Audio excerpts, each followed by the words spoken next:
ఒక ఏనుగు అడవిలో ఒంటరిగా ఉండేది. ఒకరోజు ఏనుగు తనతో ఎవరన్నా స్నేహం చేస్తాదేమోనని అడవిలో వెతకసాగింది. ఏనుగుకైతే ఒక కోతి కనబడింది. కోతిని అడిగింది, నాతో స్నేహం చేస్తావా అని. అప్పుడు కోతి ఇలా చెప్పింది, నువ్వు పెద్దవాడివి, నాలాగే చెట్ల మీద ఊగలేవు కాబట్టి నేను నీకు స్నేహితుడిగా ఉండలేనని చెప్పింది. సరే అని ఏనుగు బయలుదేరింది. దానికి కొంచెం దూరం వెళ్ళాక ఒక కుందేలు కనబడింది. కుందేలుని కూడా ఇలా అడిగింది, మన స్నేహితుడిగా ఉండగలమా కుందేలని. కుందేలు కూడా ఇలా సమాధానం చెప్పింది, నువ్వు చాలా పెద్దవాడివి, నా కలుగులోకి దొరలేవు అని. నువ్వు నా స్నేహితుడిగా కాలేవంది. ఏనుగు అడవిలో ప్రయాణం కొనసాగించింది. దానికైతే ఒక కప్ప కనబడింది. కప్పని కూడా అడిగింది, నువ్వు నా స్నేహితుడిగా ఉంటావా కప్ప అని. దానికి కప్ప అయితే, నువ్వు చాలా పెద్దవాడివి, బరువుగా ఉన్నావు, నువ్వు నాలాగా దూకలేవు, కాబట్టి నన్ను క్షమించు, నువ్వు నా స్నేహితుడిగా ఉండలేవని అంది.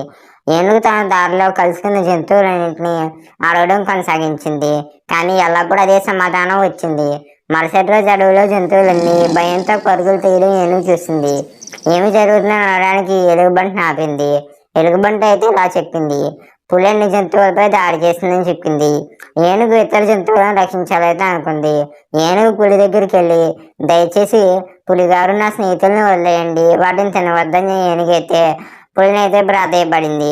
పులి వినలేదు. ఏనుగును తన పని చూసుకోమని చెప్పింది. మరో మార్గం కనిపించక ఏనుగైతే పులిని తన్ని భయపెట్టింది.